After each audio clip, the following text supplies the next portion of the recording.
దీని వలన జీవుడు జనన మరణ రూపము ఈ సంసార చక్రం నుండి తప్పించుకొనజాలడు.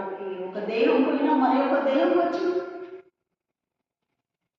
ఇప్పుడే చెప్పినా కదా నేను, ఒక దేహం పోయింది, ఒక ఇల్లు కిరాయి రూమ్ చేంజ్ చేసిందంటే ఇంకొక రూమ్ చూసుకుంటాం బాబు.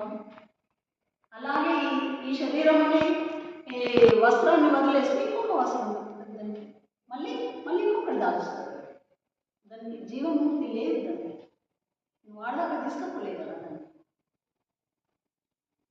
ఈ సంసార చక్రం నుండి తప్పించుకొనజాలడు. అంతే. ఈ త్రిగుణ రూప బీజం నుండియే, మూలం నుండియే ఇప్పటికీ ఎన్నో కోట్ల కొలది జన్మలు శరీరములు ఈ త్రిగుణ రూప బీజం నుండియే, మూలం నుండియే ఉద్భవించింది. కోట్ల కొలది జన్మలట, కోట్లు 84 బంధం.